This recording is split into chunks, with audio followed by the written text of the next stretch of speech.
Trends లో శ్రీరస్తు శుభమస్తు sale వైభవం Vaibhogam March 19 నుంచి ఏప్రిల్ 10 వరకు.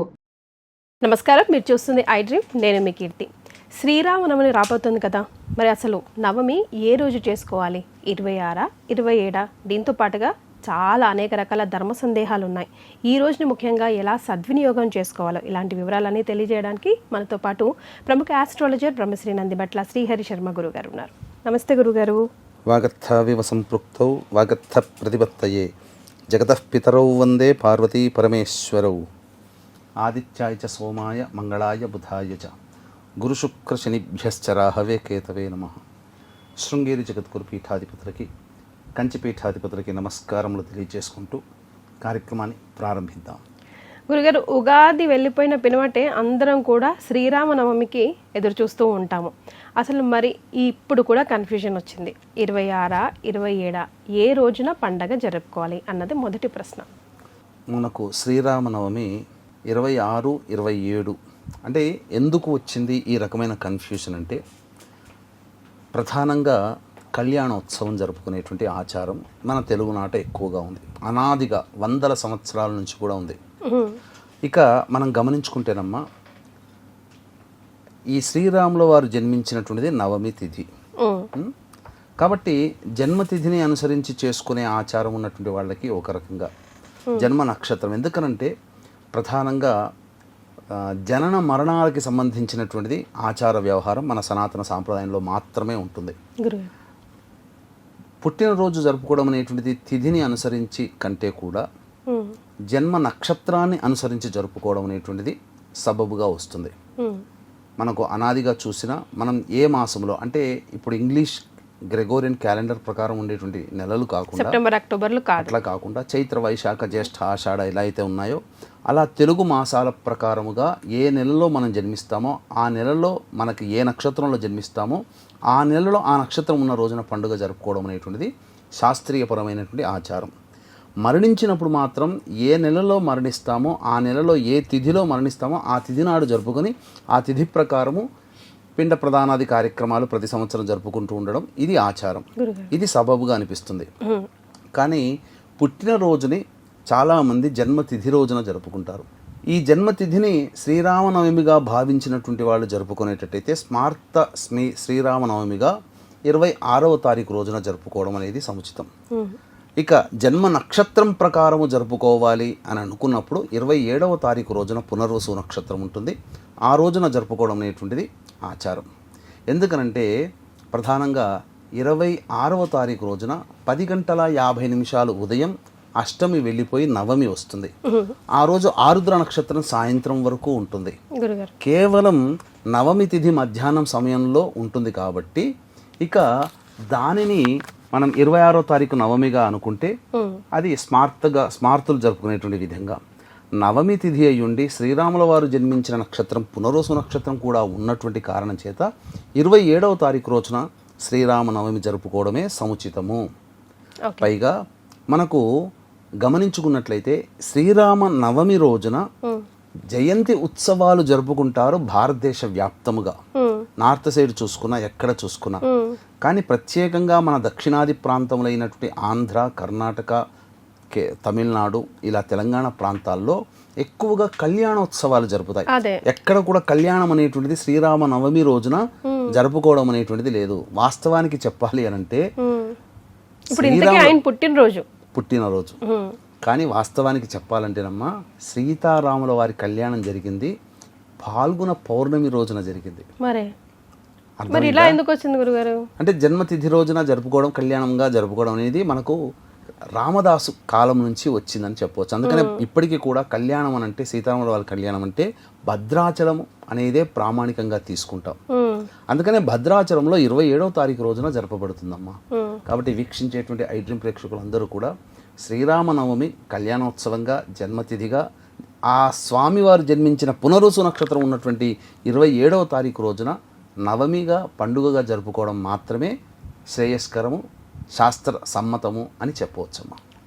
గురుగారు, జనరల్గా ఎవరమైనా కూడా ఇప్పుడు శ్రీరామనవమి అంటే పెళ్లి కావాల్సిన పిల్లలకి, చాలా కాలంగా పెళ్లి కోసం ఎదురు చూస్తున్న వాళ్ళకి అక్కడ నుంచి వచ్చిన అక్షితలు వేస్తే కనుక బాగుంటుంది, ఇమీడియట్గా మళ్ళీ వచ్చే సంవత్సరం లోపు కళ్యాణం జరుగుతుంది అనుకుంటాం. ఈ కళ్యాణం అనే పదాన్ని తీసుకుంటే కనుక చాలా రకాల విషయాల్లో కూడా చక్కటి రెమెడీస్ ఈరోజు మనం ఉపయోగించుకుంటే కనుక ఎన్నో సమస్యల కంటే దాంపత్య జీవితంలో ఏమైనా ఆటుపోట్లు ఉన్నా కూడా, పిల్లల సంతానం లేక బాధపడుతున్న, విద్యా పరంగా కూడా అన్నిటి పరంగా కూడా ఉపయోగపడే రోజు అని అంటారు కదా. మరి ఈ రోజుని ఎలా సద్వినియోగం చేసుకోవాలి, అట్లీస్ట్ ఇంట్లో ఉండి ఎలాంటి కైంకర్యాలు చేసుకోవచ్చు అంటారు? ప్రధానంగా ఈ శ్రీరామ నవమి రోజున చాలామంది అనేక రకాల సమస్యలతో బాధపడేటువంటి వాళ్ళకి చక్కటి అవకాశం. మధ్యాహ్నం అపరాహ్న సమయంలో ఉండగా శ్రీరాముల వారు జన్మించారు కాబట్టి ఈ అపరాహ్న సమయంలో మాత్రమే కళ్యాణం జరపబడుతుంది. కాబట్టి వీక్షించేటువంటి ఐ డ్రీమ్ ప్రేక్షకుల్లో ఎవరైతే దాంపత్య సమస్యలతో బాధపడుతుంటుంటారో, అలాగే ఉద్యోగ సంబంధమైనటువంటి సమస్యలతో బాధపడుతుంటారు, పదవీ సంబంధముగా బాధపడుతుంటారు, సంతాన మూలకముగా సమస్యలు ఎదుర్కొనేటువంటి వాళ్ళు, లేదా అసాధ్యమైనటువంటి పనులు ఏవైతే ఉంటాయో అవన్నీ సుసాధ్యం కావాలి అని అంటే ఈ రోజున చక్కటి పరిహారం అనేటువంటిది మనకి మనంగా మన ఇంట్లో ప్రేక్షకులారా మన ఇంట్లో మనం చేసుకోగలిగేటువంటి పరిహారాన్ని తప్పకుండా తెలియజేస్తాను. ఇక వీక్షించేటువంటి ప్రేక్షకులకు కూడా ఈ యొక్క సంబంధించినటువంటి హస్తా నక్షత్రం ఉన్నటువంటి రోజు, అలాగే చైత్ర పౌర్ణమి ఉన్నటువంటి రోజు, ప్రధానంగా ఏప్రిల్ 2వ తారీఖు రోజున మన పీఠమాతుర్యంలో ఈ యొక్క పరాభవనామ సంవత్సరం అంతా కూడా అందరికీ నవగ్రహాల యొక్క అనుగ్రహం కలిగి మంచి జరగాలనే సదుద్దేశంతో ప్రముఖ శైవ క్షేత్రములో నవగ్రహ పాశుపత హోమము, మృత్యుంజయ హోమము, రుద్రహోమము, సుదర్శన హోమము, లక్ష్మీ మూలమంత్ర సంపుటిత లక్ష్మీ సూక్త హోమాలను జరిపించి శక్తిపాతము చేసినటువంటి కరుంగలి మాల ఇవ్వడం జరుగుతుంది. అవకాశం ఉన్నటువంటి వాళ్ళు 2వ తారీఖు మధ్యాహ్నం 3 గంటల లోపల మీరు గోత్రనామాదులు నమోదు చేసుకోవచ్చు. గమనించుకున్నట్లయితేనమ్మా ఈ రోజున ప్రధానంగా స్వామివారి కళ్యాణంలో పాల్గొనాలమ్మా. ఎందుకనంటే ఎక్కడ కళ్యాణం జరుగుతుందో అక్కడ పార్వతీ పరమేశ్వరుల యొక్క అంశం ఉంటుంది. కాబట్టి జగత్తుకే ఆనందదాయకాన్నిచ్చి చెడుని నిర్మూలించి మంచిని ప్రసాదించినటువంటి శ్రీరాముల వారికి సంబంధించినటువంటి కళ్యాణ మహోత్సవం. ఆ రోజున వివాహము ప్రారంభ దారభ్యత వివాహం అయ్యేంత వరకు కూడా ఆ యొక్క ప్రాంగణంలో గనక మనం ఉండి మనస్ఫూర్తిగా మన సంకల్పం ఆ పార్వతీ పరమేశ్వరులు సీతారాములు మనకు నెరవేరుస్తారు అని చెప్పి ఆ ఘట్టాన్ని ఎవరైతే సంపూర్ణముగా వీక్షిస్తారో, ఇంటి దగ్గర ఎక్కడైనా దేవాలయంలో జరుగుతుంటాయి, అక్కడ మన ప్రెజెన్స్ మన ఉపస్థితి మనం అక్కడ ఉండాలి. ప్రత్యక్షంగా ఉండగలిగితే చాలమ్మా. ఆ సమస్య ఆ ఉత్తర క్షణంలోనే పరిష్కార మార్గం మనకు లభిస్తుంది. దైవం మానుష రూపేణ మనుష్య రూపంలో దాంపత్య సమస్యలు ఎదుర్కొనేటువంటి వాళ్ళు కానీ, ఉద్యోగ సమస్యలు ఎదుర్కొనేవాడు కానీ, ఇలా చెప్పినటువంటి అన్ని రకాల సమస్యలకి ఆ యొక్క శ్రీరామ నవమి రోజున జరగబడేటువంటి కళ్యాణ మహోత్సవంలో మనం కూడా భాగస్థులు అవ్వడం. ఏ విధంగానైనా కళ్యాణమైనా మనం జరుపుకోవచ్చు, అలాగే మనం కూడా భాగస్థులు కావచ్చు. ఏదైనా ఒక కైంకర్యంలో మనం ఆ స్వామివారి కళ్యాణంలో పార్టిసిపేట్ చేస్తే చాలా మంచిది. అంతేకాకుండా ఈ శ్రీరామ నవమి రోజున ఈ సంబంధించినటువంటి పునరుసు నక్షత్రం ఉంటున్నటువంటి కారణం చేత దేవతా నక్షత్రంలో అది ఒక నక్షత్రము కాబట్టి ఈ రోజున ఎవరైతే తమ సంకల్పం చెప్పుకొని పిల్లికి ఏదైనా తినే పదార్థాలు పెట్టినట్లయితే, ఎందుకంటే పునరుసు నక్షత్రానికి జంతువు పిల్లి కాబట్టి ఆ పిల్లికి ఎవరైతే తినే పదార్థాలు పెట్టి మన సంకల్పం చెప్పుకుంటూ పెడతారో ప్రేమగా, ఖచ్చితంగా మంచి జరుగుతుంది. ఎందుకనంటే పిల్లిని చంపకూడదని కూడా శాస్త్రం ఉంది మన హిందూ సనాతన ధర్మం. అది మహాపాపం అదొకటమ్మా. కాబట్టి అంతేకాకుండా ఈ రోజున సుందరకాండ పారాయణం పూర్తిగా చేసినట్లయితే ఆ సంకల్పం ఆంజనేయుడే దగ్గరుండి నెరవేరుస్తాడమ్మా. ఇది అందుకనే చాలా మంది సుందరకాండ పారాయణం చేస్తారు. ఇప్పటికీ కూడా ఏదైనా సమస్య వచ్చింది అని అంటే ఆ సమస్య పరిష్కారం కావాలి అన్నప్పుడు చక్కటి బ్రాహ్మణులను పిలిపించి సుందరకాండ పారాయణం చేస్తారు. ఒక 3 రోజులు గానో 7 రోజులు గానో ఒక రోజులో చేసుకుంటారు. సమస్య పరిష్కారమైన వాళ్ళు ఉన్నారు. కాబట్టి ఇప్పటికీ కూడా చాలా మంది కుటుంబాల్లో ఇప్పటికీ కూడా సుందరకాండ పారాయణం చేస్తారు. అలాగే ముఖ్యంగా సీతారాముల వారి పట్టాభిషేక మహోత్సవం ఉంటుంది కదమ్మా. ఆ మహోత్సవాన్ని ఘట్టాన్ని ఎవరైతే 27 సార్లు పారాయణం చేస్తారో నిరుద్యోగస్తులకి ఉద్యోగం లభిస్తుంది, పదవి లేని వాళ్ళకి పదవి వస్తుంది. ఉద్యోగం పోతుందని బాధపడేటువంటి వాళ్ళు ఎవరైతే ఉంటారో ఈ పట్టాభిషేక మహోత్సవానికి సంబంధించినటువంటి రామాయణంలో ఉన్నటువంటి పట్టాభిషేక మహోత్సవాన్ని పారాయణం చేస్తారో ఖచ్చితంగా వాళ్ళకి ఉద్యోగ సంబంధమైన దోషాలు తొలగిపోతాయి. ముఖ్యంగా సీతా వియోగం పొందినటువంటి నాటి నుంచి, అనగా శ్రీరాముల వారి కళ్యాణానికి సంబంధించి పరిస్థితులు ప్రారంభమైన దగ్గర నుంచి చక్కగా సీతా వియోగం జరిగి మళ్ళీ సీతా వియోగం నుంచి మళ్ళీ తేరుకొని రావణ వధ జరిగిన తర్వాత మళ్ళీ సీతారాములు కలిసి సంసారం చేసి పట్టాభిషిక్తులయ్యేంత వరకు ఉన్నటువంటి సర్గలని ఎవరైతే పారాయణం చేస్తారో వాళ్ళకి దాంపత్య సమస్యలు తొలగిపోయి అన్యోన్యమైనటువంటి జీవితాన్ని భర్తయందు భార్య, భార్యందు ప్రేమ, భర్త అనురాగములతో ఆదర్శ దాంపత్యాన్ని మళ్ళీ తిరిగి కొనసాగిస్తారు అని చెప్పడంలో ఏమాత్రం సందేహం లేదని చెప్పవచ్చు. అలాగే ఈ యొక్క సంబంధించినటువంటి రామాయణ కాండలో, రామాయణంలో పుత్రకామేష్టి యాగానికి సంబంధించినటువంటి ఘట్టం ఏదైతే ఉందో ఆ ఘట్టాన్ని 108 సార్లు గనక పారాయణం చేసిన వ్యక్తికి సాక్షాత్తు దైవాంశ సంభూతులైనటువంటి సంతానం కలుగుతుంది అని చెప్పడంలో ఏమాత్రం సందేహం లేదు. అంతేకాకుండా సాక్షాత్తు రాముడు లలితా అమ్మవారి స్వరూపము. వసంత నవరాత్రుల్లో చిట్ట చివరిదైనటువంటి లలితాదేవి యొక్క తిథికి సంబంధించినటువంటి నవమి సంబంధించినటువంటి తిథిలో జన్మించడం జరిగింది.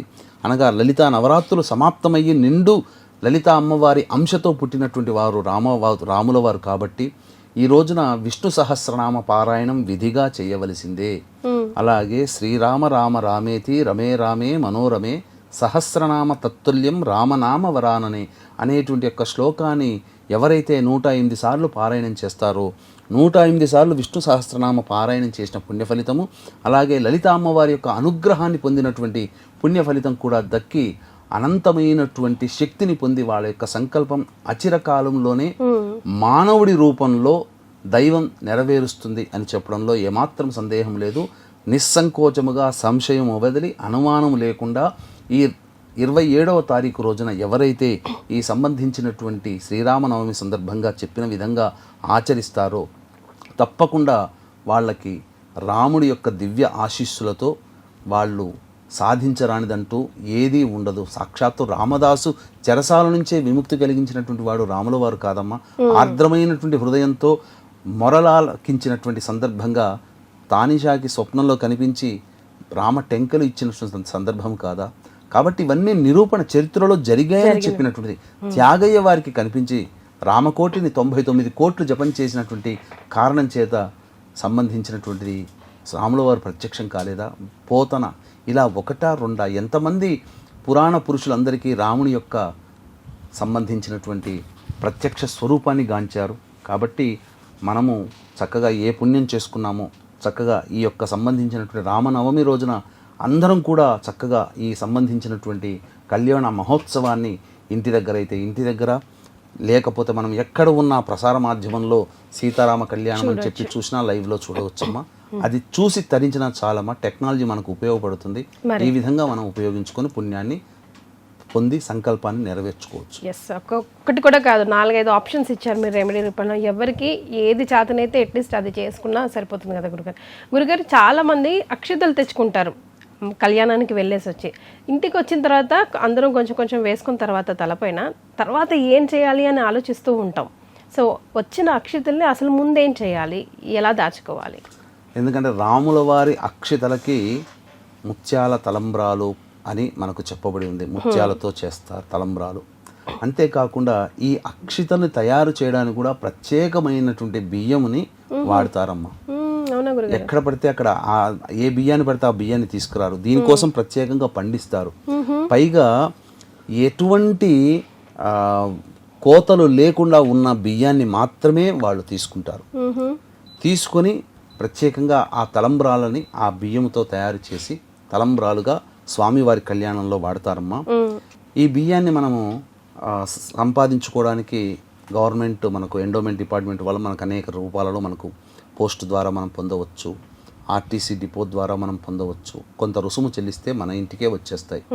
ఈ వచ్చినటువంటి అక్షితలని చక్కగా ఒక మంచి భరిణెలో పెట్టుకొని పూజా మందిరంలో పెట్టి పూజ చేసుకొని మనం వాడుకునే మిగతా కొన్ని అక్షింతల్లో కొన్ని అక్షితలు కట్టి వేసి మనం ఏ కార్యం మీద వెళ్తున్నామో ఆ కార్యము దిగ్విజయంగా సాగాలని చెప్పి రాముల వారిని, సీతా అమ్మవారిని, హనుమంతునితో సహా, భరత శత్రుఘ్నులతో సహా, లక్ష్మణుతో సహా మనం సంకల్పం చేసుకొని అక్షితలు తల మీద వేసుకొని ఇంటి నుంచి బయటికి వెళితే ఆ కార్యం దిగ్విజయం అవుతుంది. ఇక మిగిలినటువంటిది మీరు అడిగారు, కొన్ని మిగులుతాయి కదండి, ఏం చేయాలి? అవి చక్కటి శుభ్రమైనటువంటి పట్టుగుడ్డలో కానీ చక్కటి శ్వేత వస్త్రంలో కానీ లేదా ఆకుపచ్చ ఎరుపు వస్త్రంలో కానీ చక్కగా మూట కట్టి కొన్ని ముత్యాలు కూడా జత చేస్తే చాలా మంచిది. గవ్వలు, లక్ష్మీ గవ్వలు, గోమతి చక్రాలు కూడా జత చేస్తే చాలా మంచిది. ఈ సంబంధించినటువంటివన్నీ మూట కట్టి పూజా మందిరంలో పూజ చేసిన తరువాత రాముల వారి రామాష్టోత్తరంతో పూజ చేసుకొని తదనంతరం గల్లాపెట్టెలో కానీ బీరువాలో కానీ కనుక పెట్టుకున్నట్లయితే ఈ సంవత్సరం అంతా మళ్ళీ తిరిగి వచ్చే శ్రీరామ నవమి వరకు కూడా ఆ యొక్క సంపద అభివృద్ధి ఎప్పుడూ ఉంటుంది, కరిగిపోదు, తరిగిపోదు. ఆనందంగా చక్కగా కుటుంబంలో పిల్లా పాపలతో సంతోషకరమైనటువంటి విజయ యాత్రని కొనసాగిస్తారని చెప్పడంలో ఏమాత్రం సందేహం లేదని చెప్పవచ్చు. ఎస్ గురుగారు, ఇన్ జనరల్గా అష్టమి నవమి ఈ రోజుల్ని అవాయిడ్ చేస్తూ ఉంటాం ఏదైనా మంచి కార్యక్రమాలు చేయాలంటే. అలాగే శ్రీరాములు వాళ్ళు పుట్టింది ఇక్కడ ఈ రోజే, అండ్ దెన్ మనం పుష్యమి నక్షత్రాన్ని కూడా చాలా విలువిస్తాం. కానీ ఎందుకు మరి నవమిని అవాయిడ్ చేస్తాం? మంచి రోజే కదా, ఆయన పుట్టినరోజు అంటే ఇంకా మంచిది కదా. సంబంధించి మనకు అష్టమి నవమి తిథులు అనేటువంటివి సాధారణంగా శుభమైనటువంటి కార్యక్రమాలకి మనం సాధారణంగా వర్జిస్తాం. అంటే ఏంటి, ఈ అష్టమి కూడా జయతిథి అని చెప్పవచ్చు. అందుకనే ఈ అష్టమి రోజునే వృషభ లగ్నంలో శ్రీకృష్ణ పరమాత్మల వారు జన్మించారు. నవమి రోజున ఈ సంబంధించినటువంటి రాముల వారు జన్మించారు. పైగా అష్టమ్యాం నవమ్యాం చైవ చతుర్దశ్యాం చైకతైససే అని చెప్పి సాక్షాత్తు అమ్మవారి చండీ హోమం చేయాలంటే అష్టమి తిథిలో కానీ నవమి తిథిలో కానీ చతుర్దశి అమావాస్య తిథిలో కానీ చేసుకోమని చండీలోనే చెప్పబడి ఉంది. కాబట్టి ఈ అష్టమి నవమి అనేటువంటిది మనకు సాధారణంగా వర్జిస్తాం అంతవరకే తప్ప చెడు అని కాదు. కూడా ఎక్కువ కష్టాలు పడ్డారని అలా కాదు, వాళ్ళ యొక్క జాతకాన్ని ప్రకారం ఉంటుంది.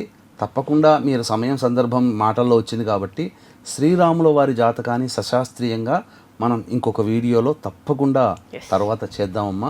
అందరికీ కూడా శ్రీరాముల వారి కంటికి కనిపించేటువంటి శుభలక్షణాలతో పాటుగా శ్రాముల వారికి ఎన్ని కష్టాలు ఎన్ని పడ్డారు అనేటువంటిది కూడా ఏ గ్రహ ప్రభావం వల్ల ఎన్ని కష్టాలు అనేటువంటివి కూడా కలిగాయి అనేది మనం సవివరంగా మన ఒక వీడియోలో మనం వీడియో చేద్దాం. అష్టమి నవములు అనేటువంటి విధానంలో మనం ముహూర్తాలకు మాత్రమే వర్జించడం జరిగింది తప్ప అది కేవలం అది శుభము అశుభము అని మాత్రం కాదమ్మా, శుభమనే చెప్పవచ్చు. ఇది పైగా శుక్లపక్షంలో వచ్చే అష్టమి నవములకి చాలా ప్రాధాన్యత ఉంటుంది. తర్వాత కృష్ణపక్షంలో అష్టమి నవములని వర్జించమని మనకు ముహూర్త శాస్త్రంలో చెప్పబడింది.